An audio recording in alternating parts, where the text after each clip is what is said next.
നല്ല 3G ആയി പോയ ഒരു പൊന്മുടി ട്രിപ്പാണ് നിങ്ങൾ ഈ കണ്ടോണ്ടിരിക്കുന്നത്. 10 മണിക്ക് പോവാന്ന് പറഞ്ഞ ട്രിപ്പ് കോടമഞ്ഞം കണ്ട 12 മണിക്ക് വരുമെന്ന് പറഞ്ഞോളാം കല്ലുവിന്റെ വാക്കും വിശ്വസിച്ച് ഞങ്ങൾ 2 മണിക്കാണ് ഗൈസ് പോയത്. പിന്നെ എവിടെ പോകുന്നതിന് മുമ്പ് ഒരു വിശപ്പുള്ളത് കൊണ്ട് അവിടെ ഇരുന്നു 2 മണിക്കൂർ. പിന്നെ അത് കഴിഞ്ഞാണ് ഞങ്ങൾ പൊന്മുടി കയറിയത്. കയറിയപ്പോൾ തൊട്ട് ബ്ലോക്കും മഴയും ബ്ലോക്കും, പിന്നെ നല്ല വൈബ് ആൾക്കാരും നല്ല വൈബ് വണ്ടികളും ഉണ്ടായിരുന്നു കേട്ടോ. തിരുവനന്തപുരത്ത് ജനിച്ച് കളിച്ച് വളർന്നിട്ടും ഇതുവരെ ഞാൻ പോകാത്തൊരു സ്ഥലമാണ് പൊന്മുടി.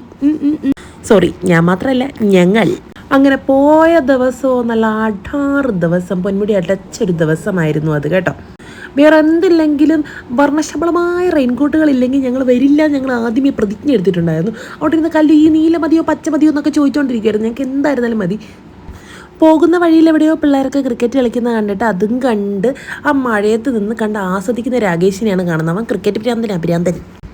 അത് കഴിഞ്ഞ് വീണ്ടും ഞങ്ങളുടെ ട്രിപ്പ് ആരംഭിച്ച് കേട്ടോ. എല്ലാവരുടെ മുഖത്തെ വൈക്ലബ്യം കണ്ടോ, കല്ലുവിന് 10 പറഞ്ഞിട്ടിരിക്കുകയാണേ. അങ്ങനെ ബ്ലോക്കുകൾ ആനന്ദകരമാക്കാൻ ഇങ്ങനെ വഴിയിലൊക്കെ പരിപാടികളുണ്ടായിരുന്നു കേട്ടോ. ഡാൻസും പാട്ടും കൂത്തും. ആദ്യം KSRTC പോകാമെന്നായിരുന്നു പ്ലാൻ. അതെന്തായാലും നന്നായി പോകാത്ത, അതോടെ ബ്ലോക്കായി കിടക്കുമായിരുന്നേ. പിന്നെ ബ്ലോക്കിൻ്റെ സമയത്ത് ഞങ്ങൾ കുറച്ച് ഫോട്ടോ പിടിച്ചായിരുന്നു. അതിന് ഒരു കുറവും വരുത്തണ്ട. പിന്നെ 1000 രൂപ കൊടുത്ത് വാങ്ങിയ 5 കോട്ട് വിട്ടങ്ങ് പോപ്പിൻസ് മിഠായി കണക്കങ്ങ് നേരെ നടന്നു. അങ്ങനെ ഞങ്ങളുടെ പ്ലാനിങ്ങില് ഞങ്ങൾ പൊന്മുടി എത്തി ഗായ്സ്. നടന്ന് കേച്ചലെന്ന് പറഞ്ഞ് നമ്മുടെ കൂടെ വന്നൊരാൾ അവിടെ പെറ്റ് പോയി ഡെമ്മി ഇട്ടിട്ട് വന്നു ഗായ്സ്. ചീറ്റിന്റെ പൊന്മുടിയിൽ വരുന്നവർ ശ്രദ്ധിക്കുക. രാവിലെ എങ്ങാനും കെട്ടിപ്പിറക്കി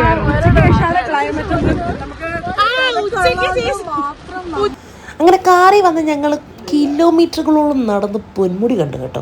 അതൊരു വാശിയായിരുന്നു. എങ്ങനെയെങ്കിലും ഇത് പണ്ടൊന്ന് കണ്ടാൽ മതി എന്നായിരുന്നു കേട്ടോ. പക്ഷെ നല്ല ആടിപ്പൊളി വൈബ് സ്ഥലം. എനിക്കങ്ങ് ഇഷ്ടമായി. അവിടെ വരുന്ന ആൾക്കാരുടെ മൈൻഡ് സെറ്റ് ആയിരുന്നാലും എന്ത് രസമായിരുന്നു. ഞങ്ങൾ നല്ല പോലെ എൻജോയ് ചെയ്തു കേട്ടോ. നല്ല പോലെ എൻജോയ് ചെയ്തു. അപ്പോഴത്തേക്ക് ഇരുട്ട് വീണ് തുടങ്ങി കേട്ടോ. പിന്നെ ഞങ്ങൾ അവിടെ നിന്ന് നേരെ തിരിച്ച് അവിടുത്തെ ചായക്കടയിൽ പോയി ബ്രെഡ് ഓംലെറ്റും മാഗിയൊക്കെ കഴിച്ചു. സത്യം പറഞ്ഞാൽ ഇത് പൊന്മുടി കാണാനാണോ തിന്നാനാണോ എന്നൊക്കെ ചോദിച്ചു കഴിഞ്ഞാൽ തിന്നാനായിരിക്കും. അത് കഴിഞ്ഞ് പിന്നെ ഓരോരുത്തർക്കും ഓരോ വീട്ടിലോട്ട് പോകാനുള്ള സമയമായി. ആദ്യം കല്ലുവിനെ പറക്കി വിട്ട് ടാറ്റയും പറഞ്ഞ് നേരെ പിന്നെ കാവ്യയുടെ ഹോസ്റ്റലിലോട്ട് കൊണ്ടുപോകുന്നു. പിന്നെ ആ ഒരു വിശ്രമവേള ആനന്ദകരമാക്കാൻ വേണ്ടി അവൾ 5 ഐസ്ക്രീം മേടിച്ചു തന്നായിരുന്നേ. അതും കുടിച്ചാണ് ഞങ്ങൾ പോയത്. അത് കുടിച്ച് തളർന്നേ. കാരണം ഞാൻ 2 ഐസ്ക്രീം കിട്ടിയായിരുന്നു. മിസ്റ്റർ രാഗി സുരേഷ് ഐസ്ക്രീം കഴിക്കില്ല.